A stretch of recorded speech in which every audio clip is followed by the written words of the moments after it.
does that even mean, Bowers Game Corner? Ahoy there, YouTube! We're back again today for another Thoughts from the Corner with my good friend Lucy. Hi. We're checking out Traveluencer from Broadway. This is for 2 to 4 players. Take it 30 minutes to play. It's for ages 8+.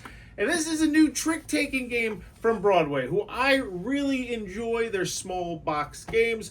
And in this one, you're going to be playing as a travel influencer in a trick-taking style game, playing over the course of 3 rounds, and each round you're going to play over 7 hands, and there's some wild and crazy events that are going to be mixed in. We'll take you to the table, show you how it plays, and then we'll give you our thoughts after trying it out at 2 and 3 players.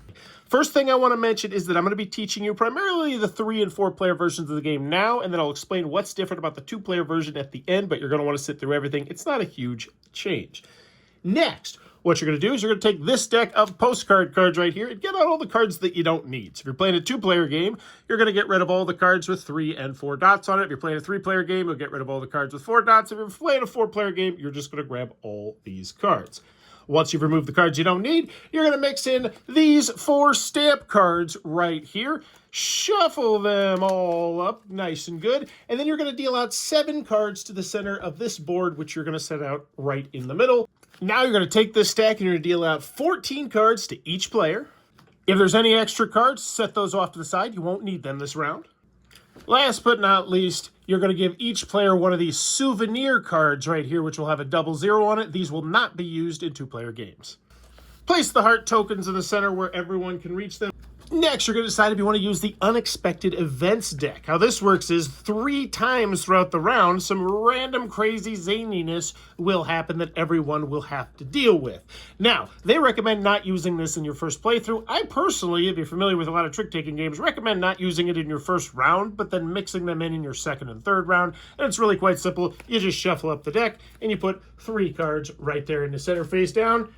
And to start off the game, the person who most recently traveled is going to be the first player. So now what we're going to do is we're going to talk about how a round works, because that was how to set up a round. And you're going to play over 3 rounds in this game. But now everyone's going to take a look at the cards in their hand. And there are going to be 3 suits, and then also this 4th suit, which are not really suits, but also just modifiers that you're going to play, because what you're trying to do each trick is have the highest view count, which is going to be by playing numbers in front of you. So right now, my view count would be 2,378 if I played these cards out in front of me, for instance. And when you play out cards, they have to be in numerical order. So it could not be 8,237 because 7's after 8. But before we get into all that, you're going to have to make a decision. You're going to have to get rid of 3 cards at the beginning of each round and pass them to the player on your left. So we'll just say we're going to get rid of some low cards, and we'll get rid of those 3 cards right here. Bada boom, you pass them to your left, and you're going to get handed 3 cards from the player to your right. And now you are ready to start the game. So the person who most recently traveled is going to go first, but before you do that, you have to reveal the 7 cards around the outside. These cards that you're flipping over are going to tell you what is trump for that specific round. Trump is the color that, if you play it, will beat all the other colors. Now, also what can happen is you might have white out here, which means in that particular round, there is no trump. But right now, we don't have any white out there. Now, starting with the first player, you're going to take a look at your hand, and you're going to play as many of the same suit as you want to, and that's going to be your view count for this round. Now, it's important to note that you must follow suit. So, for instance, if I laid this blue 8 right here, each player after me must follow suit and play a blue card or more if they have it. So now this player might look down and they say, oh, you know what? I'll throw this 9 out here. So now this player is leading. And they didn't have to play that 9. They could play an 8 if they wanted to and not be winning. Because if there's a tie, the player who played first gets it. And then it would go to the next player because you go clockwise. And they're like, oh, you know what? I'm actually going to play this 19 right here. They could not play 91, remember, because you have to put them in order. They play down the 19. And now we're going to get to this player right here. And we're just going to pretend that they don't have any blue cards at all. They're like, oh my gosh, I can't believe it. I didn't get any blue cards at all. Well, now they have an interesting opportunity. First, if they play a color that is not Trump, so they play, say, green, and they play 7 billion on green, it doesn't matter. No matter what, you will not win this trick unless one of these cards have done something weird, right? But what you can do is you can play, for instance, this 2, because once again, we don't have a blue in this hand. we can do what's called trumping, and that means that we now have the highest number here just because we have matched that right there. So in round 2, it would be pink. In round 3, it would be green, so on and so forth. So we now have won this. But what do you do? First, all the cards that were played that were not the winners just go off to the discard. Next, you're going to look down at your hand. You're going to look at your handy-dandy player reference, and it will say the winning player receives buzz tokens according to the quantity of winning postcards, because it is a nice player reference. And since I have 1 to 2 cards in my winning hand, I'm going to get 3 hearts. I flip this over. It's public knowledge. And then I'm going to put 3 hearts on top of it right now, because I can lose these 3 hearts later in this round. Just because you earn them doesn't mean you might not lose them. Now, that would be the end of this trick. We would now move on to trick 2. We flip this over to let everyone know, hey, we're on trick 2. But as you can see, there's this symbol right here. And if you're playing with these unexpected event cards, this now means you're immediately going to flip the top card over, reveal it, and deal with it. And all 10 of them are listed on the back with slightly more detail. One thing I do want to mention here is there is one specific card that you might want to take out of the game before you start. A lot of people will hate this card. The other 9 I don't think most people will hate. That card is called Wrong Luggage. All players simultaneously pass all cards in their hands face down to the player on their left. People will either hate this card or love this card. I would talk about this card before you start the game if you're doing unexpected events. And luckily, you still have 9 cards to completely play with if you don't want to mix that in. But reveal the event, read it out loud, deal with it, and then it goes back to just the normal game, which is the person who won the trick, which would be this player right here, is then going to lead off, and they can play whatever they want with a few exceptions. Let's talk about these white cards right here, because these cards have special rules and special abilities, and luckily it's listed on the card.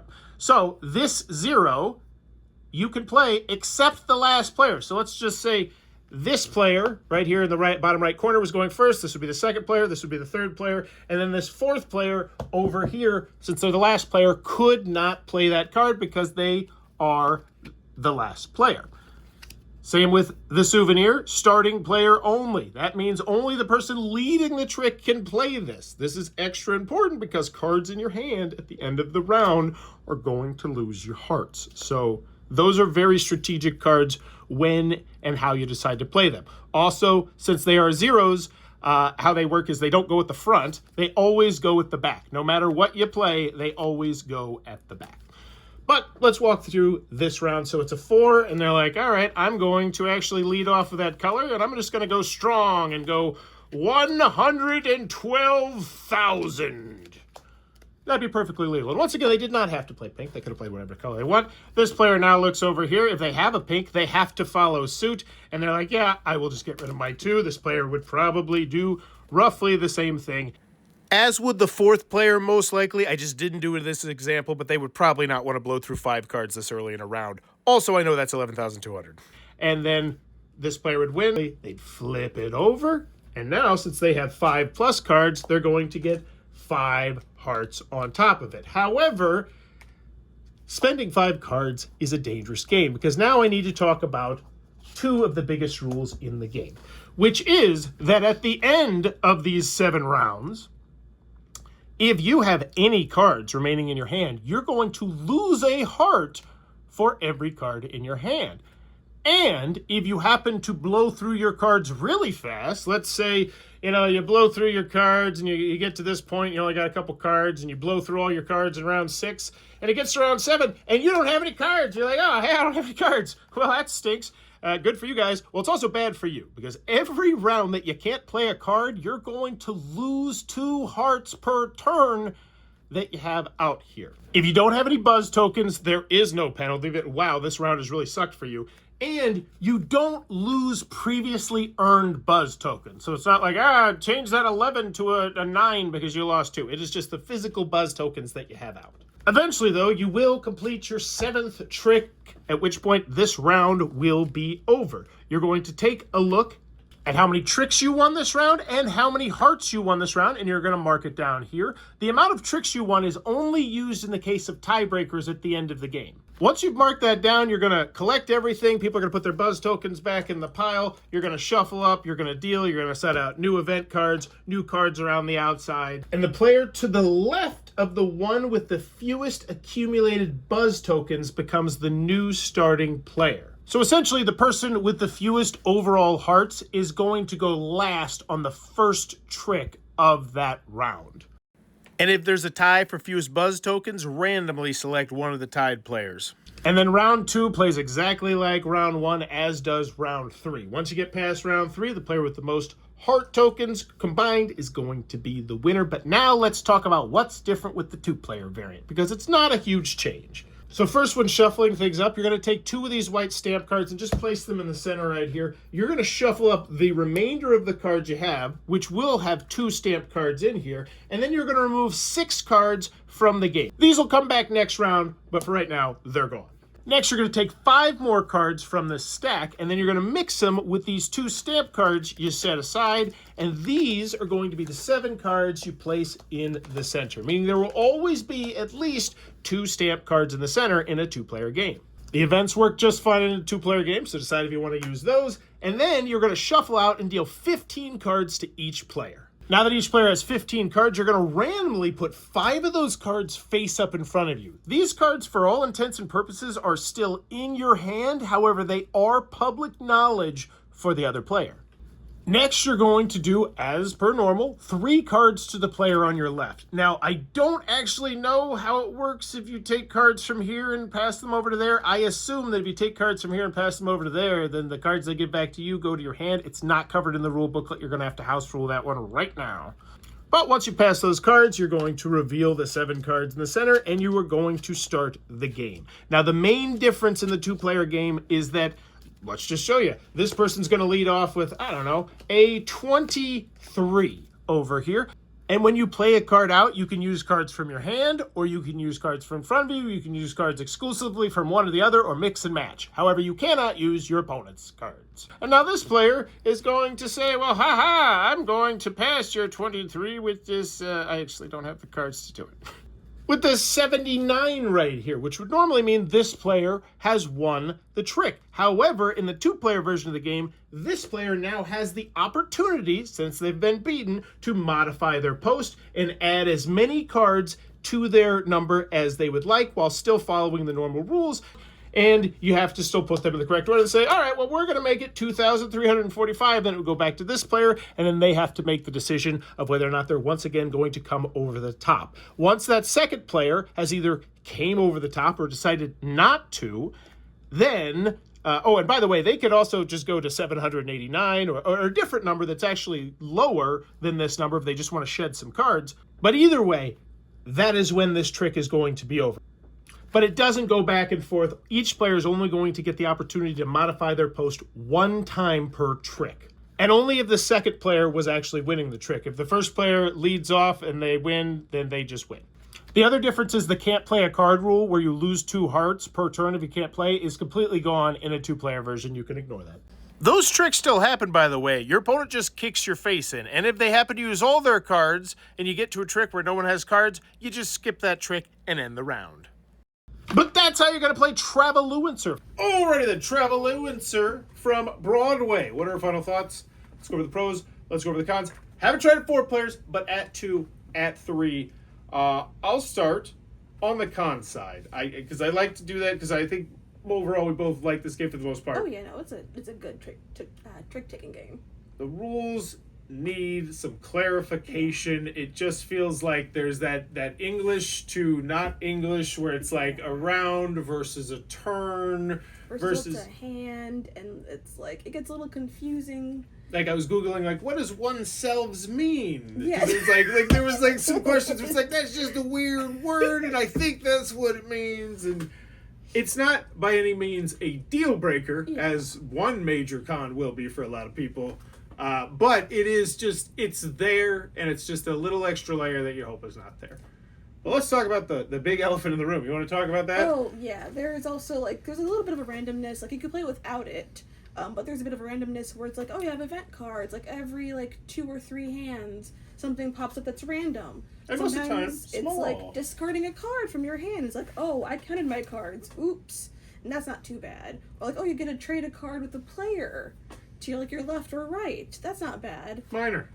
And then there's the big one where it's like, oh, you get to trade your whole hand to the person next to you.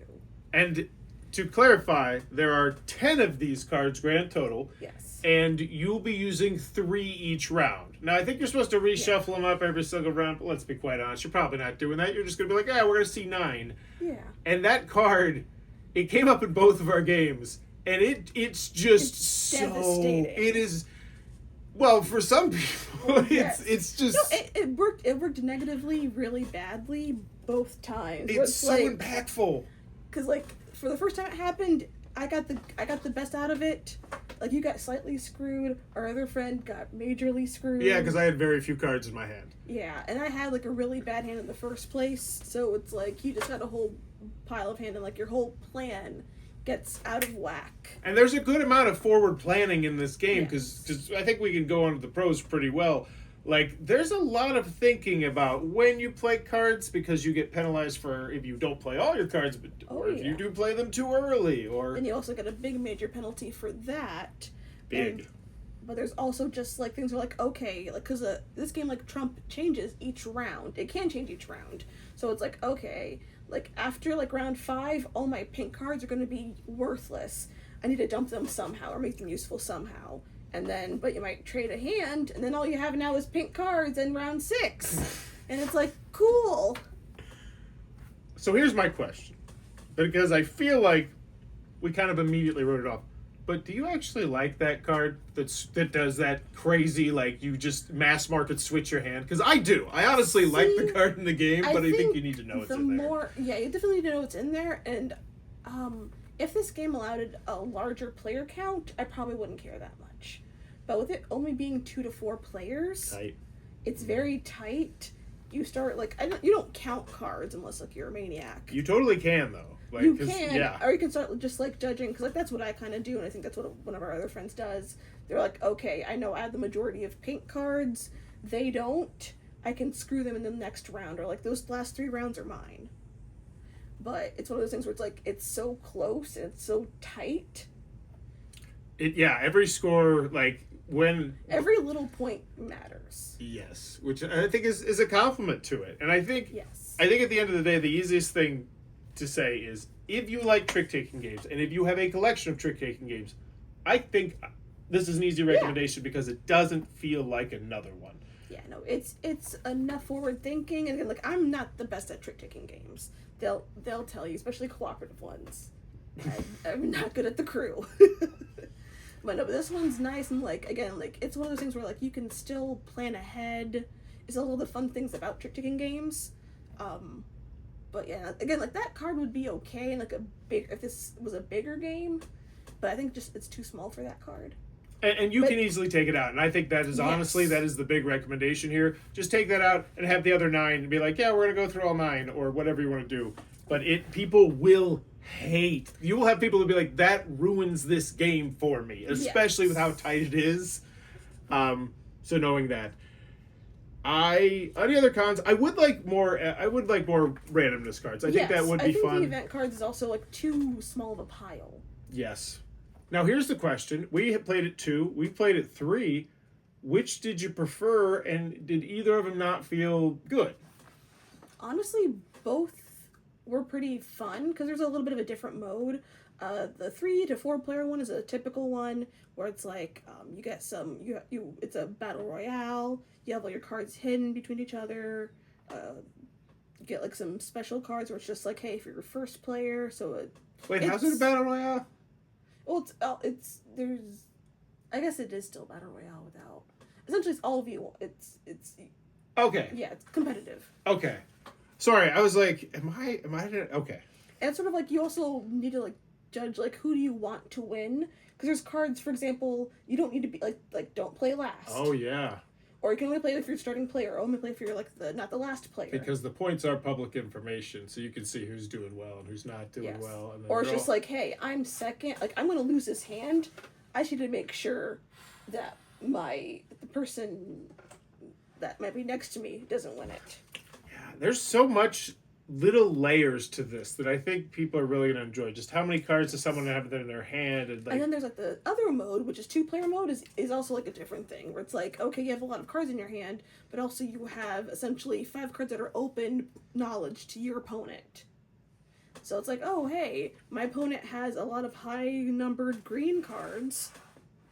Maybe I can't probably fight them on green, so let's try to make them use them or whatever. And in the 2-player mode, so you both play down your trick, and then it goes back to the first person. If the second person won, if they were now winning, they had more views, then that first person can now be like, all right, I'm going to play another card, slide it in wherever it goes, because you have to play them, numerically, and then the other person has one more chance to go over the top. And it becomes almost like, oh, how much... how because I feel like in the 3 or 4-player game, you're not just, if you're leading, you're not like, I think the 7's actually going to go, you're just kind of just getting it out of there. Whereas in the 2-player game, it's like, I'll throw out the 7 because, if they don't have an 8 or 9, then I'm forcing them essentially to play 2 cards, because then that's the choice of like, they know I'm going to be able to come back over the top really easily. And I think I like them both a lot, and I think they're just different beasts. I think... Yeah. Essentially, it makes it entertaining, even though you're playing 2-player trick-taking games. It keeps it going. Like, you're always thinking ahead of just like, okay, like you play like sort of like a mini hand or whatever, where it's like, okay, let me one up you. Yes. So overall, question I like to ask at the end of these: if I were to hand this to you, would it stay on your shelf?